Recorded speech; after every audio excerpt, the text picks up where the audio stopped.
ॐ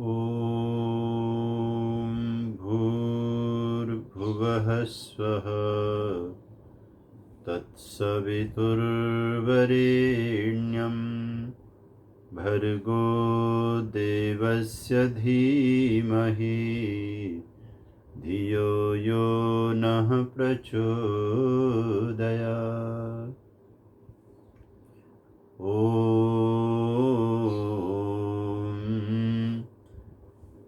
यः श्रमस्तपसो जातो लोकान् सर्वान् समानसे सोमं यश्चक्र केवलं तस्मै ज्येष्ठाय ब्रह्मणे नमः। ॐ यो भूतं च भव्यं च सर्वं यश्चाधितिष्ठति स्वर्यस्य च केवलं तस्मै ज्येष्ठाय ब्रह्मणे नमः।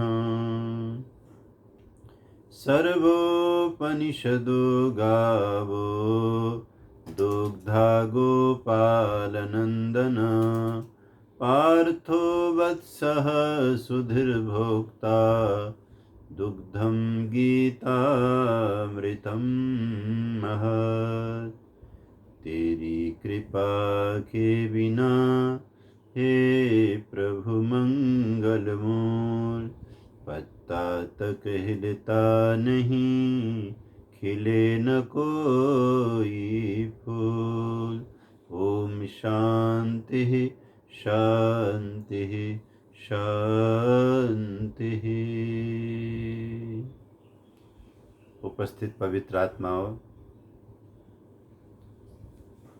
आइए हम श्रीमद् भगवद गीता कथा के इस पावन प्रवाह में आगे बढ़ते हुए तीसरे अध्याय के 5वें प्रवचन में प्रवेश करते हैं। और जो हमने पिछले प्रवचन में नई पंक्ति गुनगुनानी शुरू की थी गीता की महिमा की, उसको गुनगुनाते हैं। श्री कृष्ण की वाणी ये प्यारी करे निर्मल बुद्धि हमारी। ये वाणी बहुत ही प्यारी है और हम सबकी बुद्धि को निर्मल करने वाली है।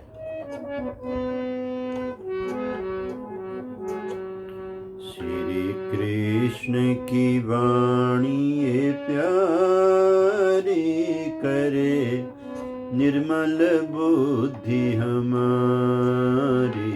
श्री कृष्ण की वाणी ये प्यारी करे निर्मल बुद्धि हमारी करे निर्मल बुद्धि हमारी।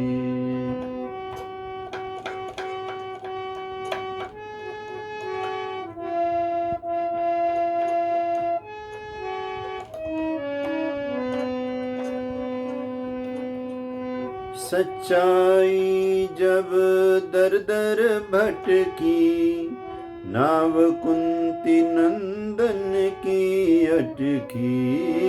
सच्चाई जब दर दर भटकी नाव कुंती नंदन की अटकी। प्रकटे कृष्ण मुरारी करे निर्मल बुद्धि हमारी।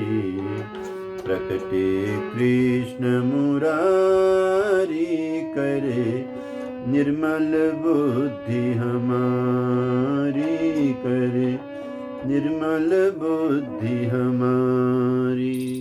सच्चाई सामने है, फिर भी लोग आगे नहीं आ रहे हैं, साथ नहीं दे रहे हैं। और साथ किसका दे रहे हैं ज़्यादा? संख्या बन गई है योद्धाओं की संख्या दुर्योधन की तरफ, जानते हुए कि सच्चाई क्या है। देखिए, इसलिए जब कभी आपके जीवन में ऐसा हो तो घबराएं नहीं कि संसार की परिस्थिति ऐसी है।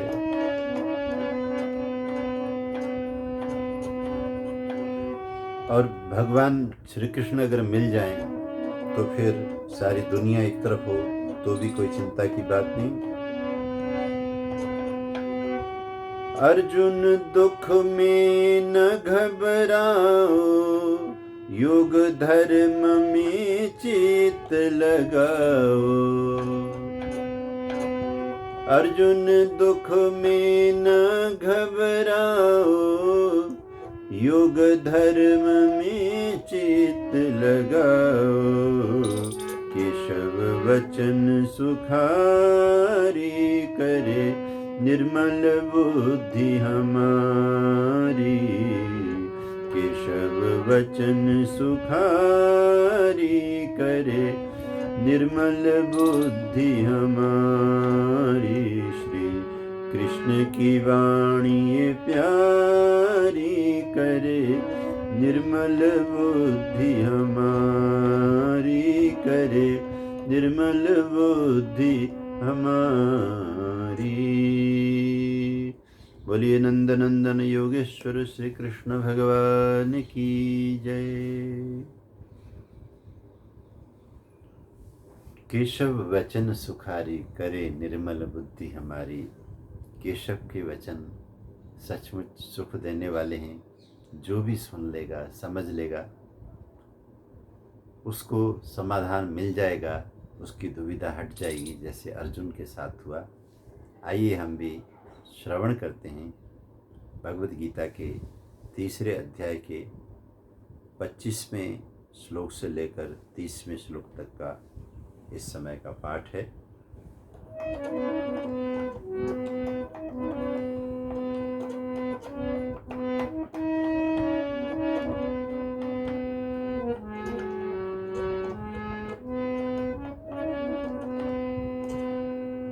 अथ श्रीमद्भगवद्गीता तृतीयोऽध्यायः।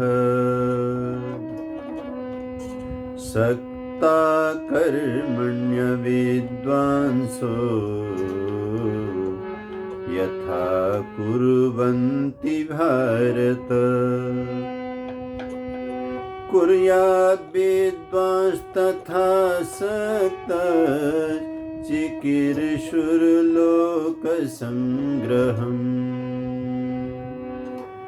जीवन के रहस्य को जो समझ गया है, जो योग के पथ पर चल पड़ा है, उसे आम लोगों के बीच में किस तरह से रहना है, ये तरीका योगेश्वर सिखा रहे हैं। न बुद्धि भेदम जनयेत् अज्ञानां कर्म संगिनां। जोषयेत् सर्वकर्माणि विद्वान् युक्तः समाचरन्। विद्वान् युक्तः समाचरन्। यहाँ विद्वान का मतलब है जो रहस्य को जान गया है, जो योग के पथ पर चल चुका है। योग मार्ग ही एकमात्र जीवन के कल्याण का है, ऐसा जो जान गया है वही यहाँ का विद्वान है। इस श्लोक में प्रकृतेः क्रियमाणानि गुणैः कर्माणि सर्वशः। अहंकार विमूढात्मा, अहंकार विमूढात्मा कर्ताहमीति मन्यते। कर्ताहमीति मन्यते।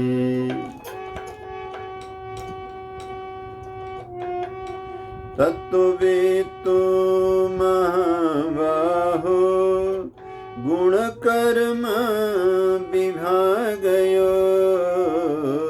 गुणागुणेषु वर्तन्त इति मत्वा न सज्जते।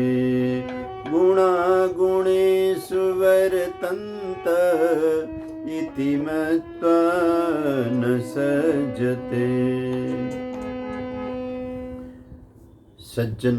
सज्जते का अर्थ होता है प्रभावित होना।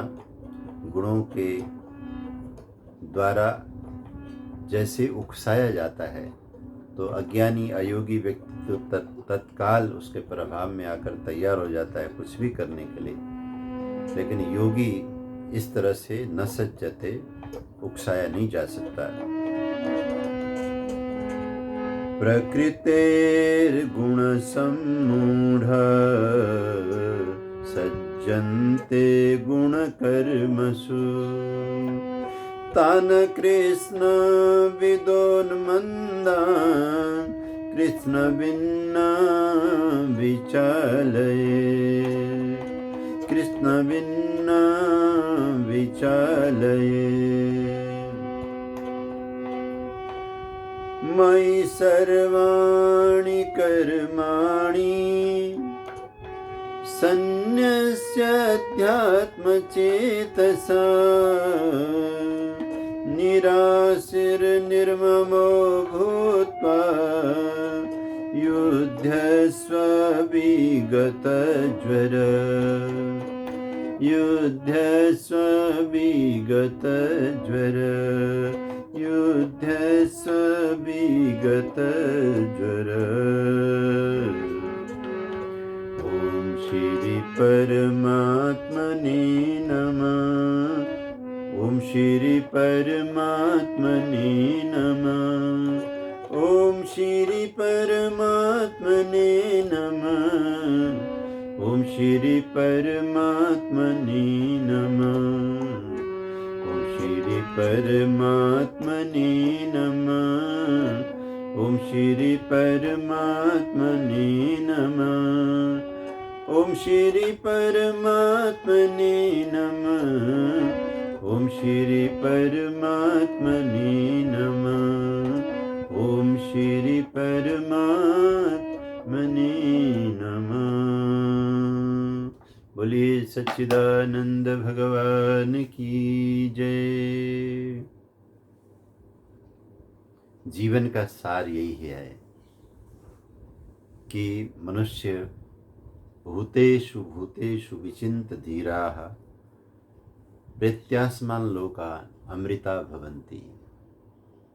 अनेक जन्मों में विचरण करते हुए, अनेक तरह के संगी साथियों के बीच में रहते हुए, विविध पदार्थों के साथ व्यवहार में आते हुए व्यक्ति सीखता हुआ चला जाए और अंत में भगवत चरणों में नतमस्तक हो जाए कि प्रभु आपकी लीला अपरंपार है, कोई पारावार हम पा नहीं सकते, अपनी शरण में लीजिए।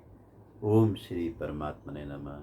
हे प्रभु, ये सब श्री, ये सारा ऐश्वर्य वैभव आपका ही है, इसलिए इसके पीछे चल के तो मुझे कोई मंजिल मिली नहीं, अब आप ही मुझे अपनी शरण में लें। तो व्यास ऋषि जैसे पहुँचे हुए योगी जन भगवत वंदना करते हैं और हम लोग गीता के साथ संकीर्तन को गुनगुनाते हैं। कहते हैं जो राइट ब्रदर्स थे, जो हवाई जहाज के आविष्कर्ता माने गए, यद्यपि हवाई जहाज बनाने की जो मूल विद्या है वो तो भारत में थी और भारद्वाज ऋषि ने विमान शास्त्र भी लिखा है, लेकिन अब ऐतिहासिक प्रसंग हैं, कहाँ क्या हुआ, कौन सी थ्योरी किसने कहाँ से ली, लेकिन वर्तमान में जो विश्व स्तरीय विद्वान लोग जैसा मानते हैं कि राइट ब्रदर्स जो है वो हवाई जहाज के आविष्कर्ता हैं। पीछे से जो लोग करते आ रहे थे उनसे भी उन्होंने फ़ायदा उठाया होगा। तो उन्होंने जिस तरह की परेशानियां झेली थी उस आविष्कार तक पहुंचने में, तो कहते हैं उनका एक वचन था कि धैर्य और सातत्य से कठिन पर्वत लांघे जा सकते हैं। ऐसे पर्वत जिनके बारे में कहा जाता है कि यहाँ तो इंसान चढ़ ही नहीं सकता, अगर व्यक्ति में धैर्य हो और सातत्य हो, लगातार लगे रहने की प्रतिभा हो, तो कहते हैं उस पर्वत को चढ़ना तो क्या वो लांघ भी सकता है, क्योंकि उन्होंने भी इस तरह का कार्य अपने अन्वेषण में किया। आज भी दुनिया में जो लोग अच्छे कार्य में लगे हुए हैं, सुधार में लगे हुए हैं, सृजना में लगे हुए हैं, उनका धैर्य ही उन्हें लगातार उसी कार्य में जोड़े रखता है। धैर्य टूट जाए तो व्यक्ति पीछे हटता है।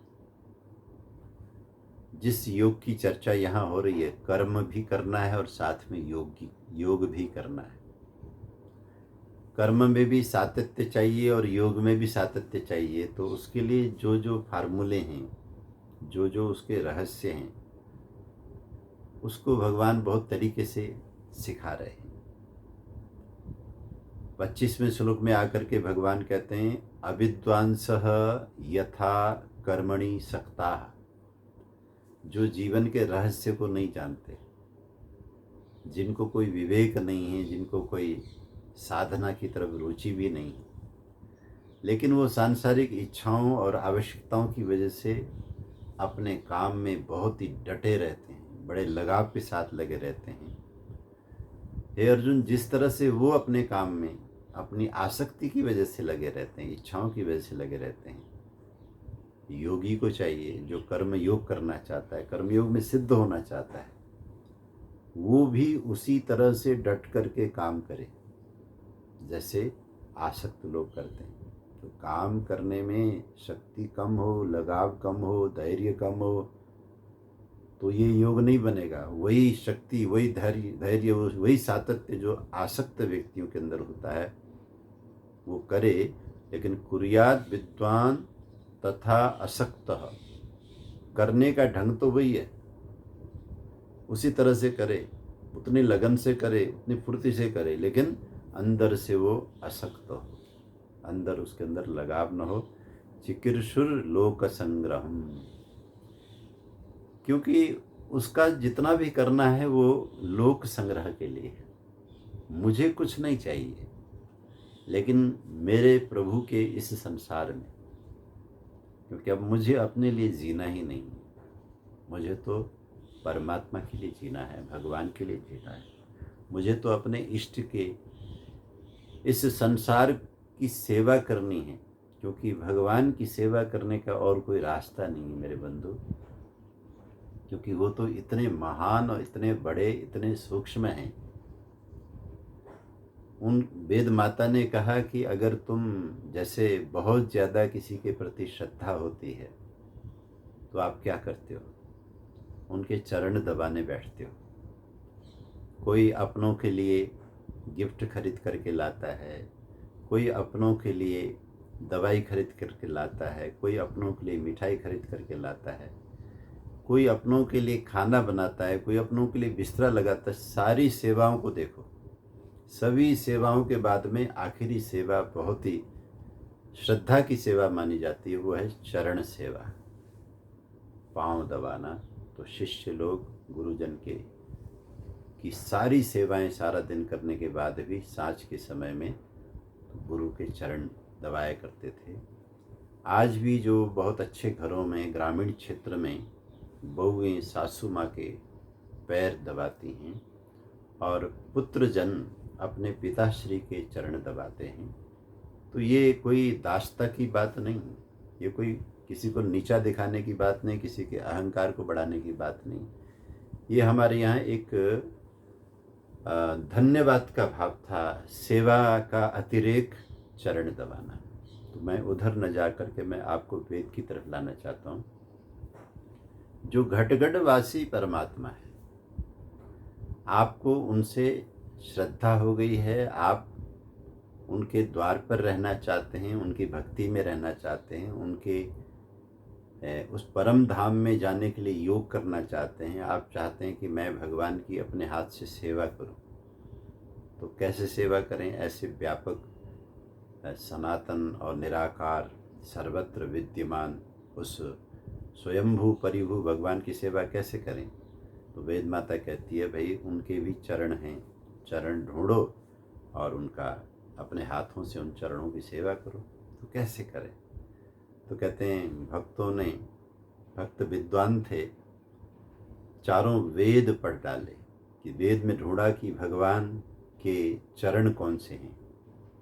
तो पता ये चला कि पृथ्वी जिसकी चरण तुल्य है, अंतरिक्ष है उदर समान, देव जिसकी मूर्धा है। क्योंकि जब आप जाते हो सहस्र शीर्षा पुरुषः सहस्राक्षः सहस्रपात् स भूमिं सर्वतो स्मृत्वा अत्यतिष्ठत् दशांगुलम्। तो उस परमपिता परमात्मा का वर्णन करते हुए यजुर्वेद के पुरुष सूक्त में 31वें अध्याय में आगे जाकर के पाठ आपको आएगा, उसमें ये समझाया गया है कि पृथ्वी ही भगवान की चरण तुल्य है। तो जिन लोगों ने भगवान की सेवा करनी है तो उनके लिए यह है कि उनकी बनाई हुई पृथ्वी की सेवा करें। इस पृथ्वी में जहाँ जहाँ आपकी सेवा की ज़रूरत है वहाँ आप पहुँच जाइए। इस पृथ्वी में कहीं जल नहीं है, वहाँ जल पहुँचाने की सेवा कीजिए। कहीं दवाई नहीं है, वहाँ दवाई पहुँचाने की सेवा कीजिए। कहीं पर शिक्षा नहीं है, वहाँ शिक्षा पहुँचाने की सेवा कीजिए। कहीं पर धन नहीं है, वहाँ धन पहुँचाने, न जाने कितनी सेवाएं हैं इस दुनिया में। भक्तजन जो कुछ भी सेवा करते हैं। उन दिनों मैं आ रहा था जम्मू कश्मीर से, रास्ते में जो हमारी कार थी उसमें खराबी आ गई और हमें एक शहर में रुकना पड़ा। और जिस शहर में हम रुके वहाँ उनका अपना राइस सेलर का मिल था। उस मिल में जहाँ वो धान से चावल बनाने का काम करते थे, विशाल उनका कारोबार था, पास में उनकी कोठी थी। हम वहाँ रहे। जब वहाँ रहे तो जब शहर का उन्होंने परिचय दिया तो कहने लगे, अच्छा जी, इस तरह से यात्रा में साधारण व्यक्तियों की गाड़ियाँ खराब हो जाएं तो उनको साधारण कष्ट होता है, लेकिन आप जैसे धर्म प्रचारक के साथ भी ऐसी घटना घटित होती है। और हमारा शहर तो एक बहुत बड़ी घटनाओं का साक्षी है। एक भारत के बहुत ही माने हुए संत थे, वो अपनी कार में अपने भक्तों के साथ इसी रास्ते से वैष्णो देवी जा रहे थे। ड्राइवर को नींद आ गई और क्या हुआ कि गाड़ी रात के समय में एक बहुत बड़े पेड़ से जाके टकरा गई और कार में सवार सभी संत महात्मा लोग वहीं ख़त्म हो गए, चूर चूर हो गए। सारा शहर इकट्ठा हुआ है। बहुत दुख, बहुत पीड़ा, बहुत बड़ा नुकसान। साधु महात्मा जो लोग भगवत चरणों में मन लगाकर समाज के लिए जीते हैं, तो पता ये चला कि स्वामी जी जो महंत थे, उनमें जो बड़े थे, वो अपने इलाके में शिक्षा के लिए स्कूल बना रहे थे, कॉलेज बना रहे थे। उन्हें कॉलेज में पढ़ने का सौभाग्य नहीं मिला। वो तो साधारण शिक्षा से युक्त होकर फिर विरक्त होकर के आए, भगवत भजन में आए। लेकिन उसके बाद जब उनके शिष्यगण उनसे निवेदन करने लगे कि महाराज कोई आप हमें सेवा बताएं, तो कहते थे सबसे बड़ी सेवा है विद्या की सेवा। क्योंकि महर्षि दयान जी महाराज ने कहा, अविद्या का नाश, विद्या की वृद्धि करनी चाहिए। इस क्षेत्र में आर्य समाज का भी बहुत बड़ा योगदान है। गुरुकुल के लिए प्रणाम कीजिए स्वामी श्रद्धानंद जी को, क्योंकि मैं गुरुकुल का छात्र रहा हूँ।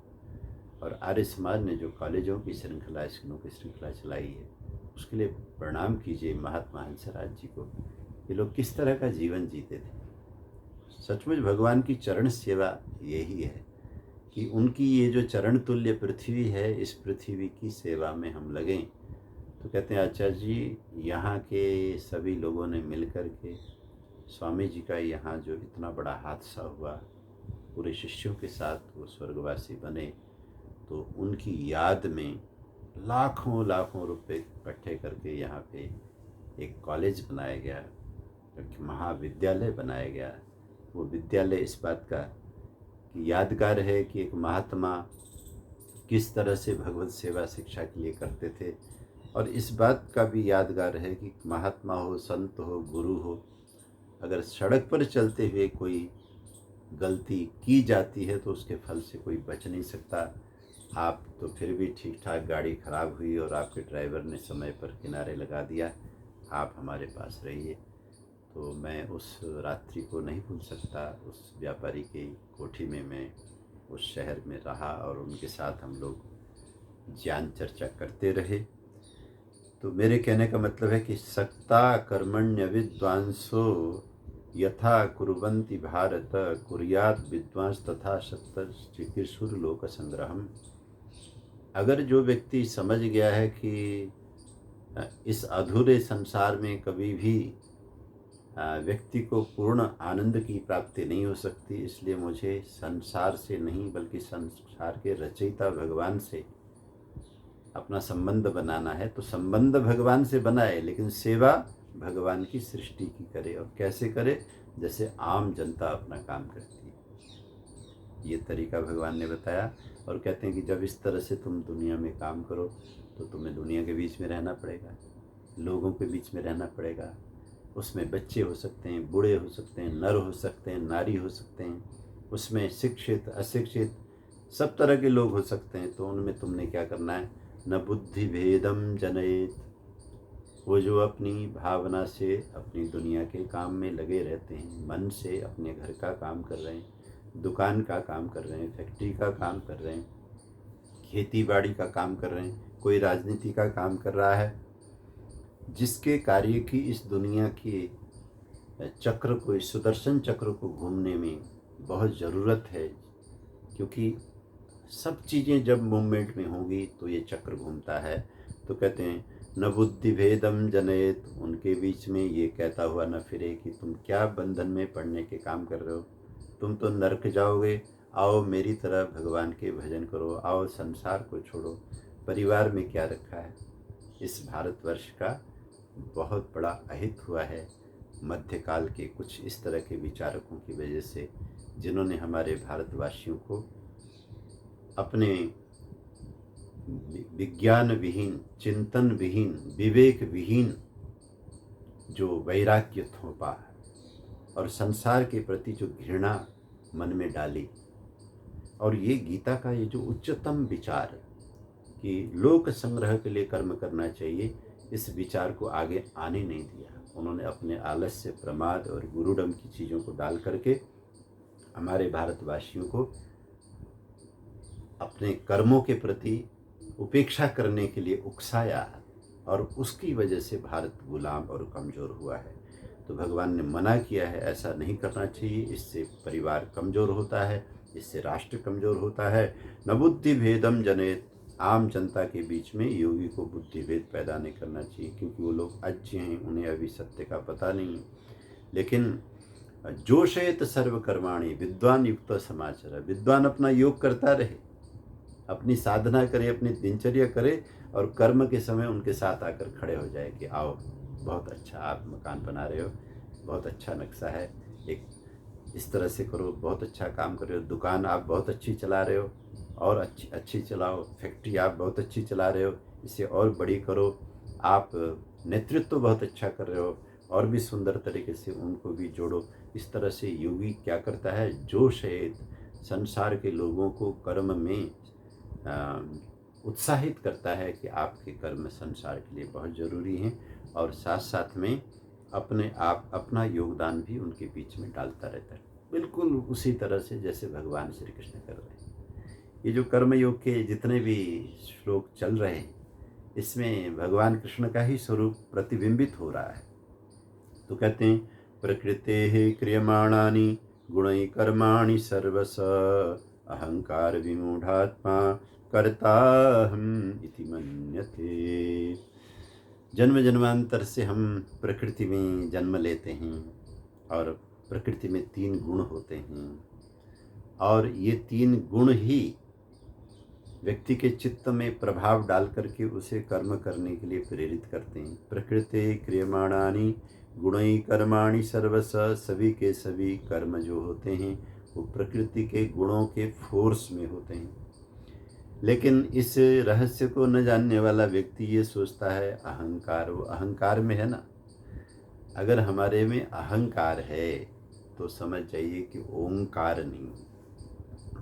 अहंकार और ओंकार में थोड़ा सा ही फर्क है। तो ओंकार जब होगा तो भगवान की भक्ति होगी, समर्पण होगा, आत्मभाव होगा, देह भाव नहीं होगा। तो फिर वहाँ अहंकार कैसे रहेगा? अहंकार को रहने के लिए देह भाव चाहिए कि मैं शरीर हूँ, मैं काला हूँ, मैं गोरा हूँ, मैं पढ़ा हूँ, मैं लिखा हूँ, मेरा ये नाम है, मेरा ये पोजीशन है, मेरा ये घर है, मैं जिस तरह से शरीर को लेकर के अपनी जो पहचान व्यक्ति बना लेता है, उसमें अहंकार रह सकता है। जिस व्यक्ति ने अपने ध्यान से, अपने भजन से, अपने वैराग्य और विवेक से उस अहंकार को उस अहम भावना को हटा दिया, देह भावना को हटा दिया, अपने आप को आत्म भावना में पहुंचा दिया, अब अहंकार के रहने की जगह नहीं है। वहाँ तो केवल भगवान का नाम रहेगा, ओम नाम रहेगा। तेरो नाम सुख की खान, दीजो मुझको कृपा निधान। तो ओंकार में लगा हुआ व्यक्ति, परमात्मा में लगा हुआ व्यक्ति प्रभु से यही विनती करता है, जो जन जपते तेरो नाम, उन पर तेरी कृपा महान। जाने जा मेरे भगवान, दीजो मुझको कृपा निधान। तेरो नाम सुख की खान, दीजो मुझको कृपा निधान। तेरे नाम में शक्ति भारी, तूने सारी सृष्टि तारी।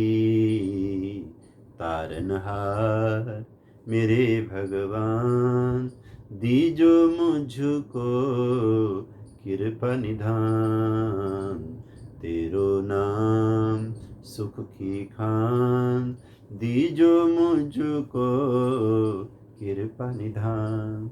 इस तरह से व्यक्ति देह भाव से, भौतिकवाद से आगे बढ़ कर के भगवान के नाम की तरफ लगता है। और ऐसा लगा हुआ व्यक्ति क्या मानता है अर्जुन? प्रकृति क्रियमाणानि गुणैः कर्माणि सर्वशः। दुनिया के छोटे बड़े सभी काम के पीछे प्रकृति के गुणों का ही दबाव है। सिर्फ अहंकार की वजह से व्यक्ति ये मानता है कि मैं दुकानदार हूँ, मैं बॉस हूँ, मैं मैनेजर हूँ, मैं डायरेक्टर हूँ, मैं मंत्री हूँ, प्रधानमंत्री हूँ, राष्ट्रपति हूँ। मैं का भाव ये सब अहंकार की वजह से होता है। अगर ये अहंकार की जगह ओंकार आ जाए तो लगेगा कि ये हो रहा है, करने वाला अपने गुणों से करवा रहा है, मैं तो इसका दृष्टा साक्षी मात्र हूँ। तो कहते हैं तत्त्ववित्तु महाबाहो गुण कर्म विभागयोः, गुणा गुणेषु वर्तन्त इति मत्वा न सज्जते।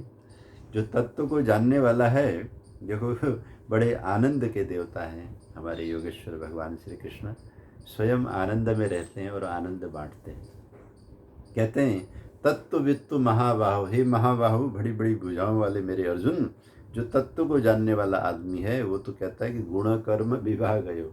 गुण हैं, उनके कर्म हैं, फिर कर्म से फिर गुण हैं, फिर उनसे कर्म हैं। तो गुण कर्मों के विभाग को देख करके क्या सोचता है? गुणा गुणेषु वर्तन्त। तो सतोगुण व्यक्ति के भीतर आ गए तो वो अच्छे काम कर रहा है, रजोगुण व्यक्ति के भीतर आ गए तो अच्छे बुरे काम, मिश्रित कामों को किए चला जा रहा है। तमोगुण आ गया तो तरह तरह के अभद्र तमोगुणी कार्य में लगा है। तो वास्तव में आत्मा तो गुणों से परे है। तो गुणा गुणेषु वर्तन्त इति मत्वा न सज्जते। गुण गुणों में ही व्यवहार कर रहे हैं, आत्मा इनसे अलग है ऐसा मान करके न सज्जते, उन गुणों के दबाव में वो कभी भी नहीं आता है। वो गुणातीत जीवन की तरफ अपनी साधना करता है। तो कहते हैं प्रकृतिर्गुण सम्मूढ़ा सज्जन्ते गुण कर्मसु, तान कृष्ण विदो मंदान कृष्ण भिन्न विचालयेत्। और हे अर्जुन, इसलिए तुम्हें एक व्यवहारिक बात और समझाता हूँ कि प्रकृति के गुणों के सम्मोह में पड़े लोग, जो बड़े उत्साह से, बड़े अहंकार के साथ अपने गुण कर्मों में जुटे हुए लोग होते हैं, ऐसे लोगों को भी एकदम जाकर के ये मेरी ऊपर वाले श्लोक की बात कह के भ्रमित मत करो कि तुम बहुत गलत जा रहे हो, तुम्हारा विनाश हो जाएगा, तुम बिल्कुल अहंकार में पड़े हुए हो। नहीं, तान अकृष्ण विदः, जो यथार्थ को न जानने वाले ऐसे लोग हैं, जो बौद्धिक दृष्टि से अभी नीचे के स्तर में गुजर रहे हैं, उनको उच्च स्तरीय विज्ञान में गया हुआ योगी व्यक्ति न विचालित विचलित न करे। यानी भगवान उस विचारधारा को समझा रहे हैं अर्जुन को कि तुम बहुत कुछ जानते हो। जैसे जिसने MA BA किया है, जिसने MEd किया है, PhD आदि की है, वो जब छोटे बच्चे को अ आ इ ई पढ़ाने लगता है, ABCD पढ़ाने लगता है, तो उसको अपनी बड़ी बड़ी बातें लेकर के उस बच्चे को भ्रमित नहीं करना चाहिए। तुम कितना पढ़े हो, क्या तुमको पता है, उससे यहाँ तुम्हारा मतलब नहीं। तुम्हारा मतलब ये है कि ये जो अभी चल रहे हैं, ये जो अभी पढ़ने आया है, इसको तुम कितने प्यार से सही दिशा की तरफ हाथ पकड़ करके ले चलते हो। इसलिए अपनी शेखी बघारना, अपने आप को शो करना, ये सब योगी का काम नहीं है। मयि सर्वाणि कर्माणि सन्न्यस्याध्यात्म चेतसा निराशिर्निर्ममो भूत्वा युध्यस्व विगतज्वर। अंत में इस 30वें श्लोक में जाकर के भगवान ने अर्जुन को बहुत अच्छी तरह से आज की चर्चा का एक तरह से सार वो बता रहे हैं कि इन सब बातों को ध्यान में रखते हुए तुम मुझे देख लो कि मैं जिस तरह का जीवन जीता हूँ, जैसा मेरा चिंतन है और जैसा मेरा कार्य है, तो तुम ऐसा कर सकते हो कि मयि सर्वाणि कर्माणि सन्न्यस्य अध्यात्म चेतसा। अपने चित्त में इस आध्यात्मिकता को धारण करो कि तुम आत्मा हो और ये बाह्य जगत प्रकृति का बना हुआ है, यहाँ तक कि तुम्हारा शरीर भी। तो अपने इस परम सत्य को समझते हुए मयि सर्वाणि कर्माणि, सभी कामों का जो भार है तुम मुझ पर डालो। तुम्हारे लिए बहुत बड़ी सुविधा है कि तुम्हें कुछ निर्णय लेना ही नहीं। मैं जो कह रहा हूँ उसको तुम करो। और कैसे करो? निराशिर निर्ममो भूत्वा, किसी तरह की आशा मन में न आने देते हुए सिर्फ एक ही भावना लगाओ कि भगवत्ता के मार्ग में जो मेरे मार्गदर्शक मुझे मिले हैं, उनके द्वारा जो भी मेरा मार्गदर्शन होगा उसी में मेरा कल्याण है। मैंने और कुछ सोचना ही नहीं। निराशी निर्मम, क्योंकि यहाँ मुझे कुछ पाना नहीं और यहाँ मेरा अपना कुछ है नहीं। क्योंकि वास्तव में मेरा जो दार्शनिक चिंतन है वो यही है। मैंने तुम्हें पीछे बताया था कि नानवाप्तम अवाप्तव्यम, यहाँ मेरे लिए प्राप्तव्य कुछ भी नहीं। यहाँ हे अर्जुन, मेरा एक ही उद्देश्य से आना हुआ है, रहना हो रहा है और करना हो रहा है। ये हो रहा है वो लोक संग्रहम, इस दिव्य प्रभु की रचना को पापों से बचाना, इस सृष्टि को अधर्म से बचाना, इस यहाँ का जो प्रभु की सृष्टि का सारा जो दिव्य स्वरूप है उसको विकृत न होने देना। इसलिए मैं लोक संग्रह में लगा हूँ।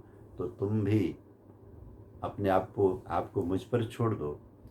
मयि सर्वाणि कर्माणि सन्न्यस्य अध्यात्म चेतसा। लेकिन ये कैसे तुम मुझ पर छोड़ सकते हो? अहंकार में तो तुम मुझ पर भरोसा नहीं कर पाओगे। तुम्हें आध्यात्मिक होना पड़ेगा, अध्यात्म चेतसा।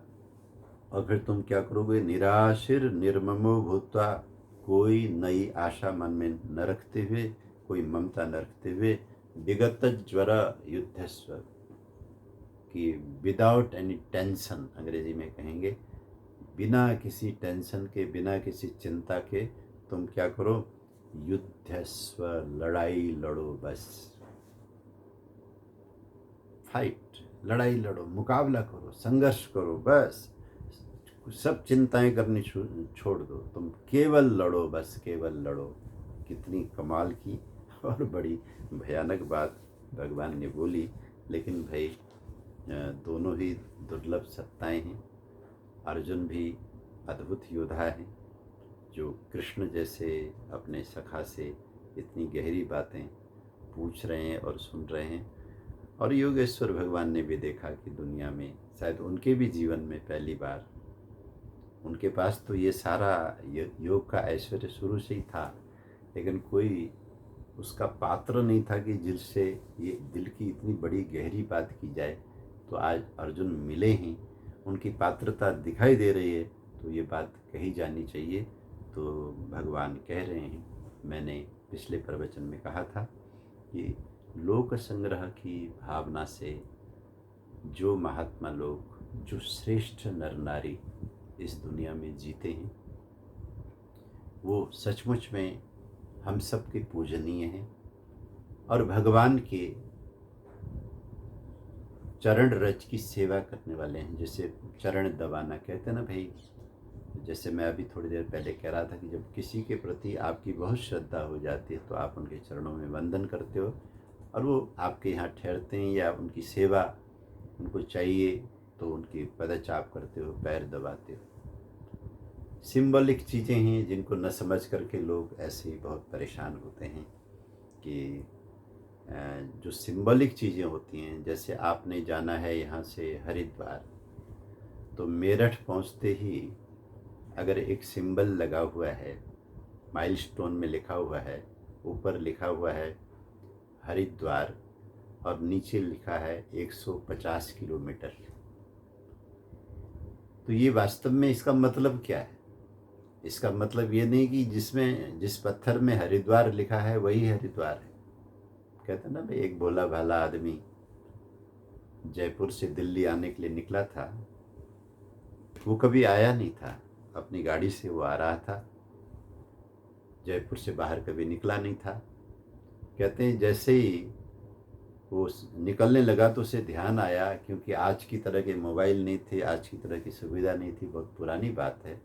तो उस भोले आदमी ने किसी से पूछा कि मैं दिल्ली जा रहा हूँ, दिल्ली आ गई है, इसका पता मुझे कैसे चलेगा? मैं कभी दिल्ली गया नहीं हूँ, मुझे न रास्ते का पता है न दिल्ली का पता है। वो बताने वाला सज्जन भी या तो चालाक था या वो भी भोला था। उसने कहा भाई साहब, इसमें कोई मुश्किल नहीं, चलते जाना सड़क के किनारे देखते जाना, जैसे ही तुम्हारे चलते चलते तुम्हारे सड़क के किनारे के खड़े पत्थर में लिखा हो दिल्ली, तो समझ जाना कि वही दिल्ली है।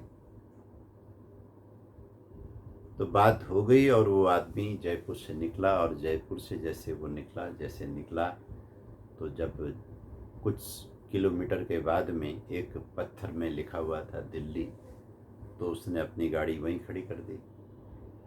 वो खड़ा होकर के सोचता है, और आसपास में पेड़ हैं, पौधे हैं, सड़क में लोग जा रहे हैं। वो कहता भी, मैंने तो सुना था कि दिल्ली बहुत बड़ी है, बड़ी बड़ी बिल्डिंगें हैं, बड़े बड़े लोग वहाँ कारोबार चलते हैं, ये यहाँ तो बड़ा सुनसान है, ये दिल्ली कैसी दिल्ली? क्या मैंने सुना था? किसी ने मुझे दिल्ली के सपने दिखा करके मेरा समय खराब कर दिया है। कहते हैं उस आदमी को असमंजस में आसपास के खेतों को झांकता हुआ देख करके एक यात्री ने अपनी गाड़ी उसके पास में रोकी और कहने लगे, भाई साहब, कैन आई हेल्प यू? क्या मैं आपकी मदद कर सकता हूँ? लगता है कि आप कुछ परेशानी में। कहने लगा, हाँ, कि मैं दिल्ली घूमने के लिए आया था, मुझे पता नहीं था कि दिल्ली ऐसी वीरान है जहाँ कुछ देखने को है ही नहीं। ये किसने मुझे बहका दिया और मैं दिल्ली देखने के लिए आ गया? तो सज्जन कहने लगे कि दिल्ली देखने के लिए आए थे ना? कहले हाँ। तो कहने लगे, दिल्ली अभी आई कहाँ है?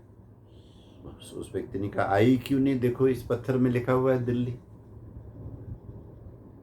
तो किनारे के माइलस्टोन में लिखा हुआ था दिल्ली। तो कहते हैं उस यात्री ने समझाया कि मेरे बंधु, तुमने ऊपर लिखा हुआ दिल्ली तो पढ़ लिया, लेकिन नीचे का भी तो पढ़ो, 180 किलोमीटर। ये जो 180 किलोमीटर है, इसको तय करो, तब वो ऊपर लिखी हुई दिल्ली आएगी।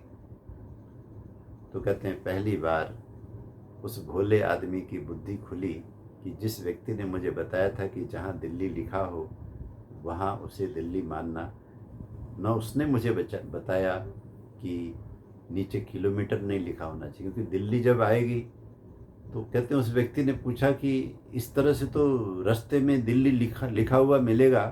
तो कहने लगे, जहाँ जहाँ किलोमीटर मिले तो आप समझ जाना है कि उतना और चलना है, और जहाँ जाकर के दिल्ली के नीचे जीरो आ जाए, समझ जाना कि वो दिल्ली है।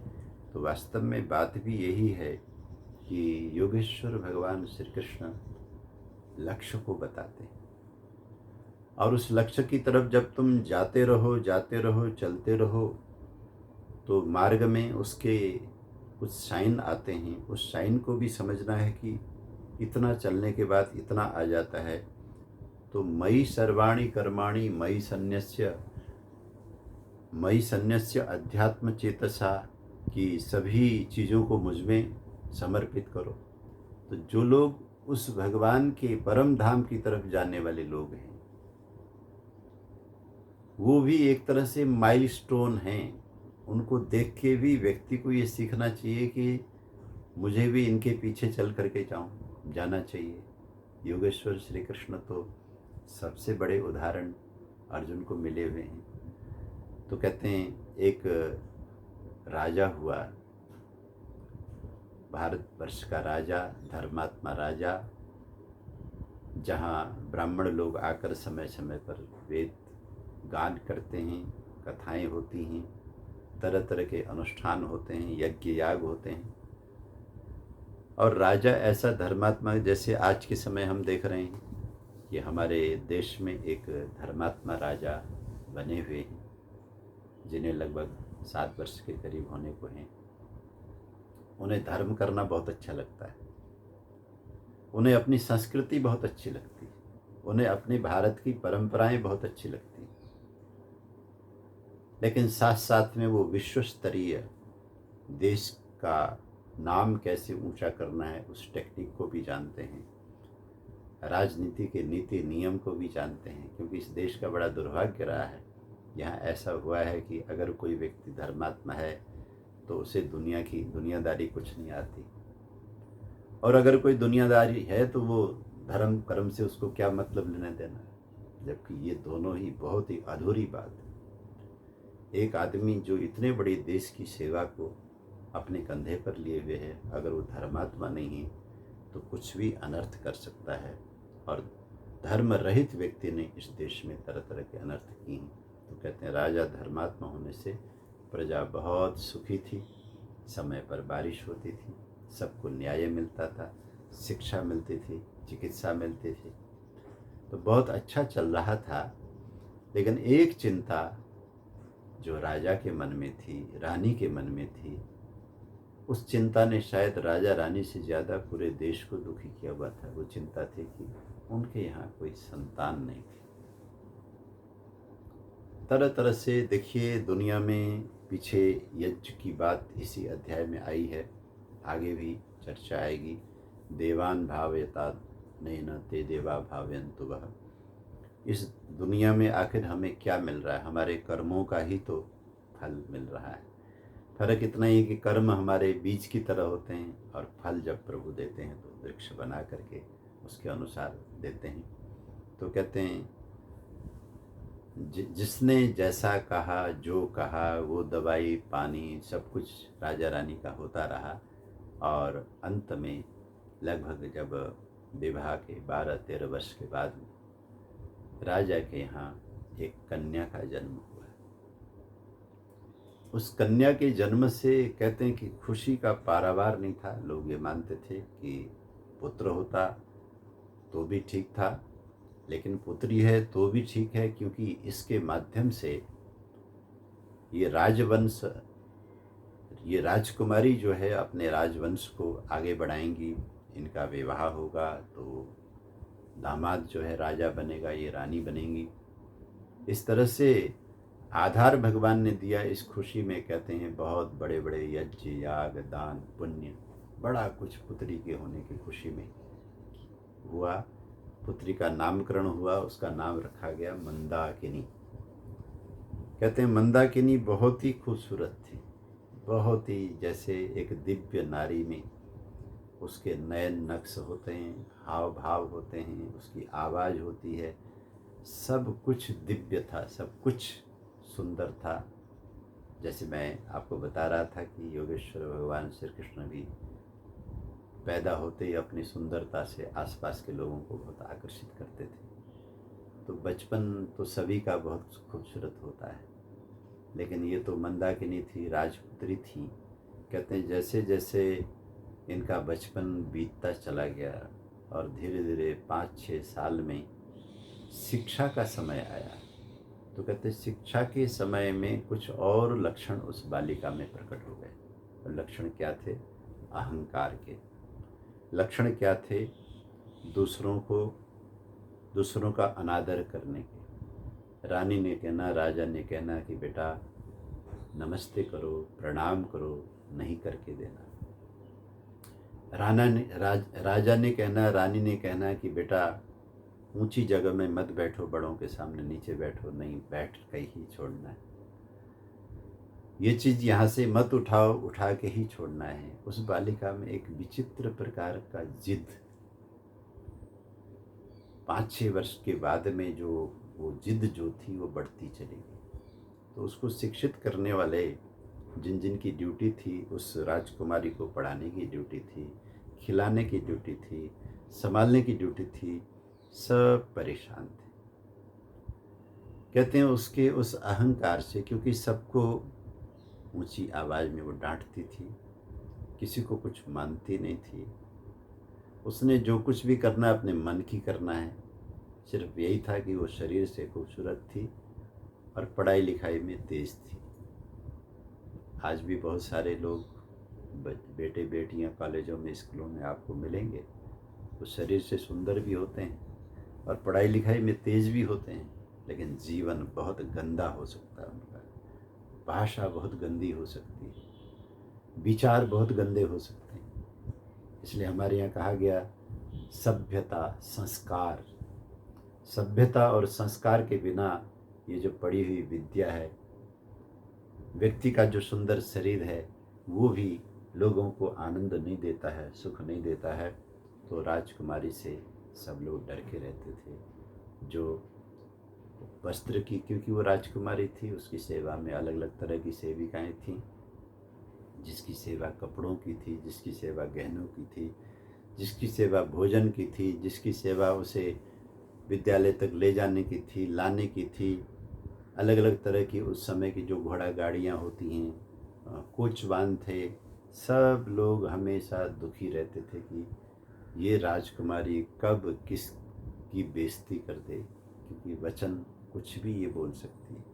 तो कहते हैं राजा रानी 10-12 वर्ष की जब तक वो हुई, या 15 वर्ष की हुई, तब तक तो आशा लगाते रहे कि हमारी मंदाकिनी बेटी आज नहीं तो कल ठीक हो जाएगी, समझदार हो जाएगी, सयानी हो जाएगी, उद्दंडता छोड़ेगी, दूसरों का अपमान करना छोड़ेगी।